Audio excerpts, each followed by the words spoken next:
just wanted to give you a couple of tips about the course itself.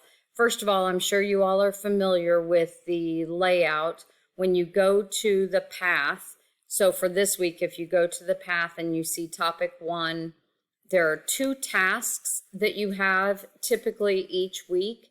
One of them is always going to be this reflection right here. And then the other one is going to be something different each week. This week's is really important because it is all about planning for your internship, those 90 hours. How are you going to get those 90 hours?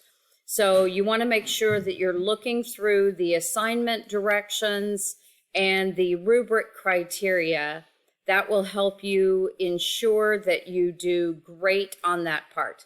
A lot of my students say that some of the best things that they learn from the courses that they take from me, not only the content, but also improving writing skills. I'm all about making sure that you are the best communicator, both verbally and written, that you can be when you become a school leader. So I also wanted to make one more mention about the points that you get for participation.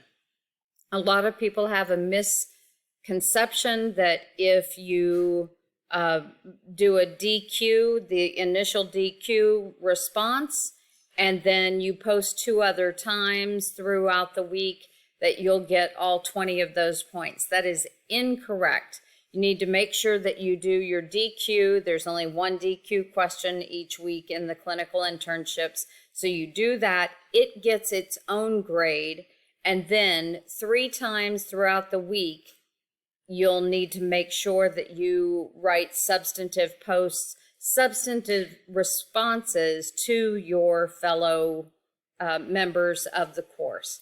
Make sure you do that, and you will earn your 20 points for participation every single week. Please make sure that you ask questions if you have any.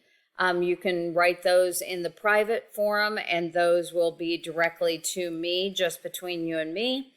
If you have a question that you think maybe somebody else might have a question about as well, go ahead and throw that in the questions to the instructor, and I'll bet that the response that I give might help other students as well. I welcome you to the course. I'm praying for you, and know that I am feeling blessed that we get to go on this 6-week journey together. Take care and have a great day. Bye-bye.